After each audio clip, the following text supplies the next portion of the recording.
আজকে রান্না হবে লইট্টা মাছ বেগুন দিয়ে। সেই জন্য লইট্টা মাছগুলোকে ভালো করে ধুয়ে এখানে নুন হলুদ ও লেবুর রস মেখে নেব। তোমরা দেখতে থাকো।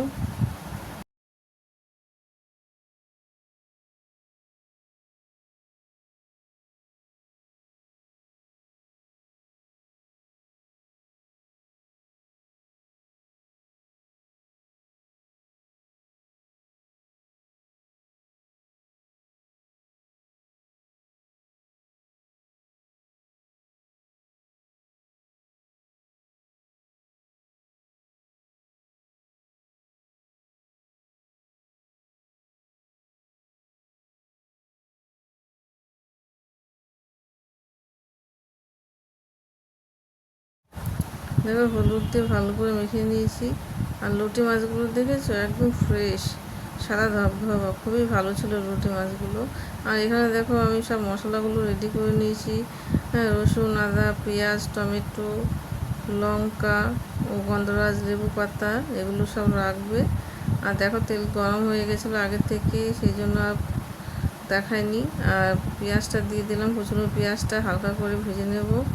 এর মধ্যে বেগুন দিয়ে দেবো, একে একে সব মশলাগুলো দিয়ে দেবো।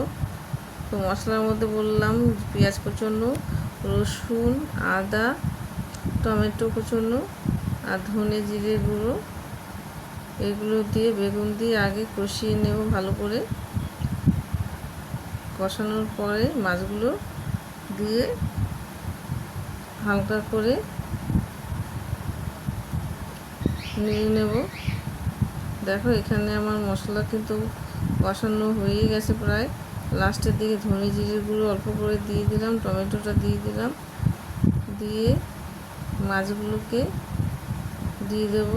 মশলাটা কষানোর পরে লইট্টা মাছটা পুরো মানে গোটা গোটায় থাকবে, ভাঙবে না, গোটায় রাখবো। যতটা পারবো চেষ্টা করবো গোটা রাখার। লইট্টা মাছ তো ভেঙে যায়, সবাই পারে না গোটা গোটা রাখতে। যাই হোক, চেষ্টা করব যেন ভেঙে না যায়। অল্প জল দিয়ে ভালো করে কষিয়ে নিলাম মশলাটাকে। এরপরে মাছগুলো এর মধ্যে দিয়ে দেবো।